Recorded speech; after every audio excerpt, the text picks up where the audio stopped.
In this video, we're going to talk about section 5.4, Applications of Proportions.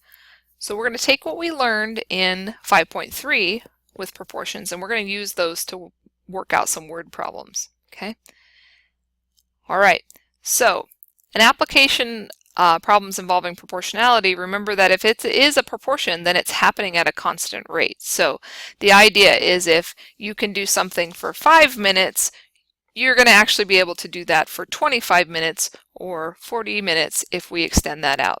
Now, this is not always true. There is some exaggeration, I suppose, into real life, but let's just assume that that's true. Okay. So if Jake can do 42 push-ups in 2 minutes, how many push-ups can Jake do in 5 minutes? Assuming, of course, that he's continuing at a constant rate. So we're going to set this up. The first proportion, or the first rate, is 42 push-ups, and he can do that in 2 minutes. Okay, so notice we're doing push-ups. I'm going to label that PU and minutes on the bottom. And I just put that there because I want you to remember that we need to use push-ups on the top on our second rate and minutes on the bottom in order to make this a proportion. So how many push-ups, that's what we don't know. We're going to go ahead and label that with X, can he do in 5 minutes? So again, push-ups on top, we don't know, and minutes on the bottom, which is 5, we do know.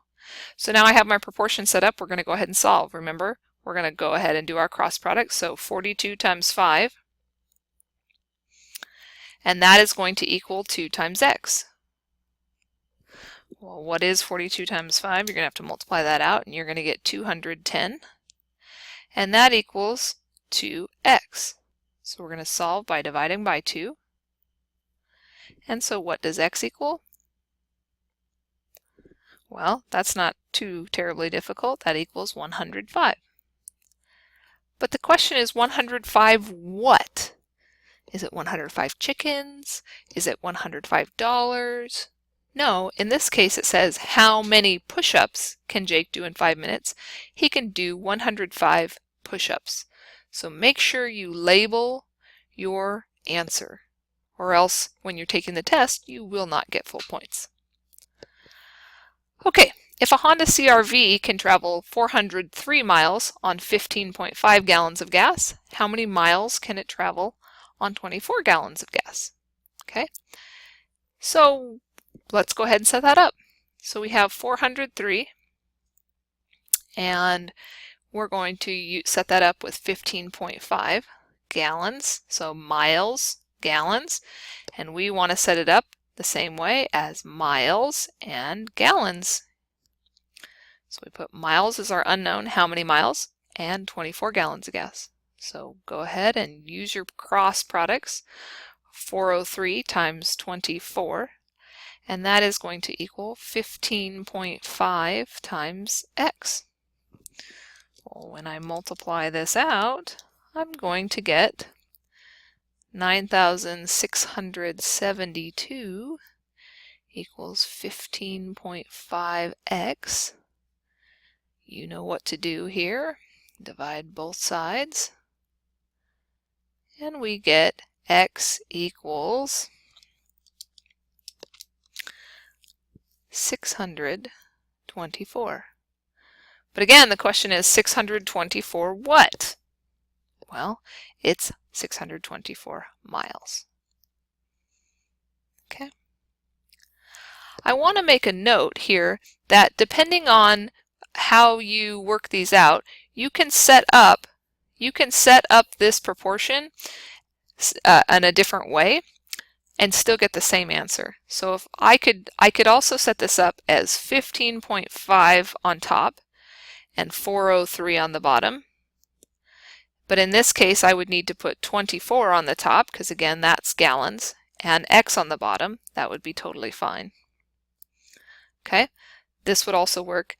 The other way you can do it is if you set up miles on one side and gallons on the other, as long as you do similarly in that I can set this up such that I have 15.5 on top, for example. I'm going to do miles, or excuse me, gallons, and I'm going to go ahead and put 24 on the bottom. So this is, I think of this as my shorter trip and my longer trip.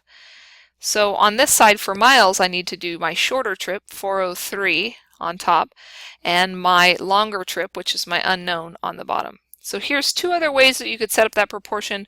You're going to get the same answer as we did in our original problem, but those are just some other options. Okay, let's take a look at the next page. Let me get over here to it. Okay, Monica bought 6 feet of rope for $5.04. If she buys another 14 feet of rope, how much will she have to pay? So if we say 6 feet of rope and $5.04, rope on top, money on bottom. So if she buys 14 feet of rope, how much will she have to pay?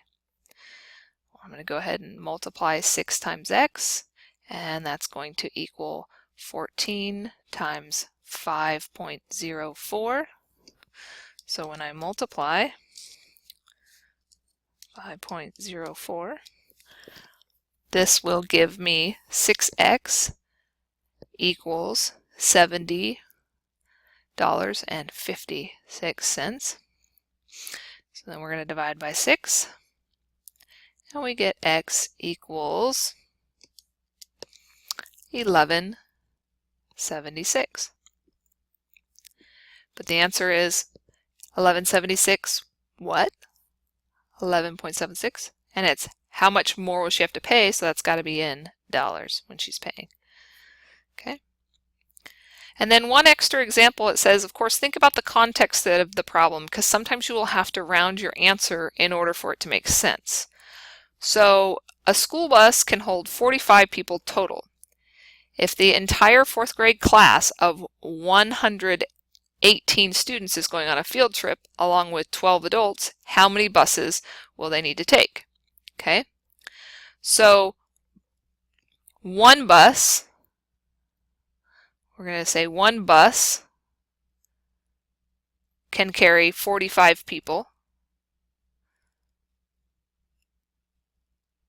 Okay, and we want to know how many buses will need to take, well, how many people do we have here? We've got the 118 students and the 12 adults, so we actually have 130 people. Okay, so now we go ahead and solve this. 1 times 130 is going to equal our 45 times x. So 130 equals 45x. We're going to solve by dividing by 45. And what do we get for x? So we take 130 and we divide by 45 here, and we get 2.888 repeating, or we could say 2 8/9. That's the fraction that we're dealing with here. But how can you have 2 8/9 school buses? That doesn't make any sense. There's no such thing as 8/9 of a school bus. So that's where you have to round this answer in order for it to make sense. So you will need 3 buses. So we're making note of that. Need 3 buses to take everybody on the field trip total. Okay, so just make sure you pay attention to those. There'll occasionally be a tricky problem like that. Okay, and that's how we work with application problems and proportions. So we'll see you in the next video.